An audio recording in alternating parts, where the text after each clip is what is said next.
Quatrième chose, à ne jamais donner ton énergie aux mauvaises personnes. Ton énergie est limitée. Chaque jour, tu te réveilles avec une certaine quantité d'énergie mentale, émotionnelle et physique. Et comment tu utilises cette énergie détermine les résultats que tu obtiens. Les pauvres gaspillent leur énergie avec les mauvaises personnes. Ils passent des heures avec des amis qui se plaignent constamment. Ils écoutent les problèmes de personnes qui ne veulent pas vraiment de solution. Ils essaient de convaincre des gens qui ne veulent pas être convaincus. Ils se battent avec des personnes négatives qui drainent leur force. Et à la fin de la journée, ils n'ont plus d'énergie pour construire leur propre vie.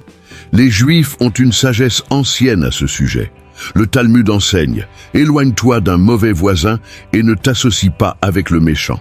Ce n'est pas cruel, c'est stratégique, parce que les sages comprenaient que l'énergie est contagieuse. Si tu passes du temps avec des personnes négatives, tu deviendras négatif. Si tu passes du temps avec des personnes qui échouent, tu adopteras leurs habitudes d'échec.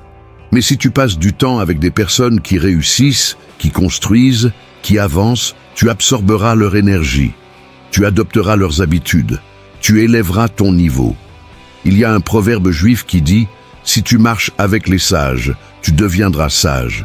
Si tu marches avec les fous, tu souffriras. » Les millionnaires juifs sont extrêmement sélectifs avec leur entourage.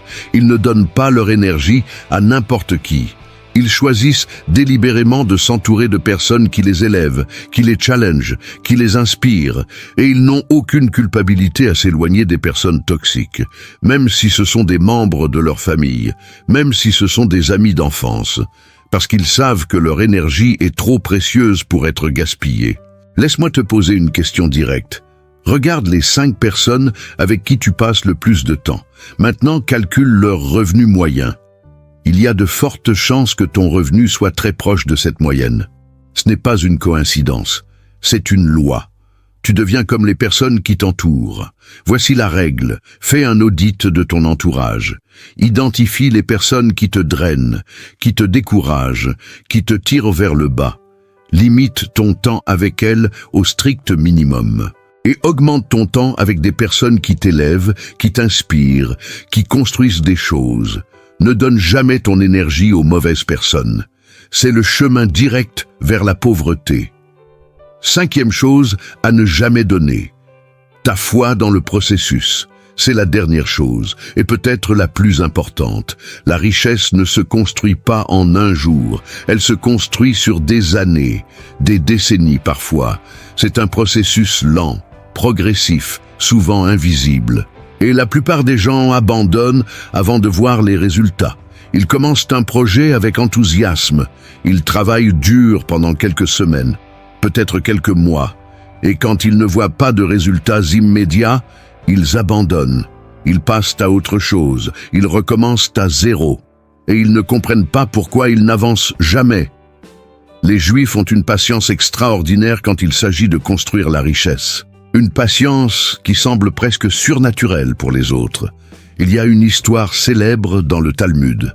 Un homme plantait un caroubier. Un passant lui a demandé « Pourquoi plantes-tu cet arbre ? Tu sais qu'il met 70 ans à donner des fruits. Tu ne seras plus là pour en profiter. » L'homme a répondu « Quand je suis né, j'ai trouvé des caroubiers plantés par mes grands-parents. Je plante pour mes petits-enfants. » C'est ça la mentalité juive. Ils pensent en génération, pas en moi. Ils plantent des graines qu'ils ne verront peut-être jamais fleurir, mais ils plantent quand même, parce qu'ils ont foi dans le processus. Le Talmud dit « Ce n'est pas à toi de terminer le travail, mais tu n'es pas libre de l'abandonner. » Les pauvres veulent des résultats immédiats. Ils veulent devenir riches en 6 mois. Ils veulent des raccourcis. Et quand ça ne marche pas, ils abandonnent. Les Juifs comprennent que la richesse est un marathon, pas un sprint. Ils comprennent que chaque petite action s'accumule avec le temps. Ils comprennent que la patience et la persévérance battent toujours la vitesse et l'impatience. Regarde les plus grandes fortunes juives. Les Rothschild ont mis plusieurs générations à construire leur empire. Ils n'ont pas abandonné après la première difficulté. Ils n'ont pas abandonné après le premier échec. Ils ont continué, génération après génération, jusqu'à devenir la famille la plus riche de l'histoire. Voici la règle.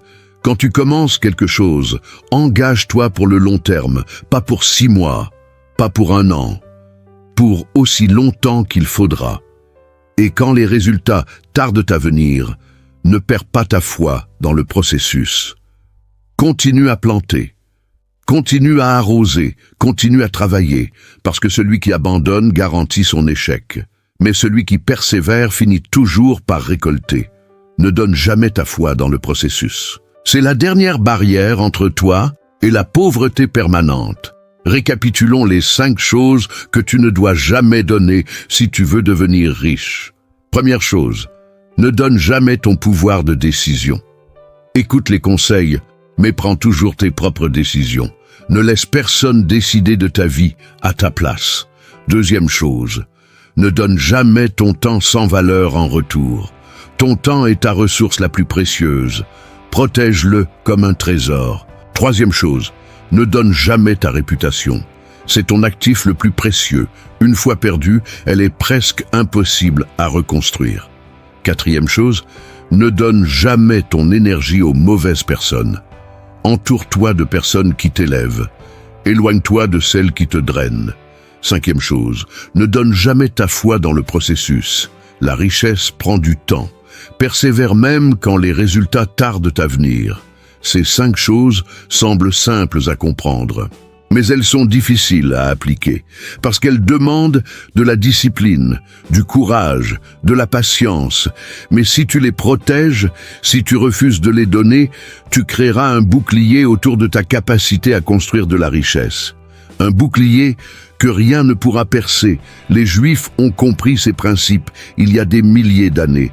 C'est pour ça qu'ils ont prospéré dans tous les pays, dans toutes les circonstances, à travers toutes les épreuves. Maintenant, tu as la même sagesse, la même connaissance, les mêmes principes. La question est, qu'est-ce que tu vas en faire? Tu peux continuer à donner ces 5 choses et attirer la pauvreté. Ou tu peux commencer à les protéger et ouvrir la porte à la richesse. Le choix t'appartient, et personne ne peut le faire à ta place. Shalom. Et que l'Éternel bénisse chaque pas que tu feras à partir d'aujourd'hui.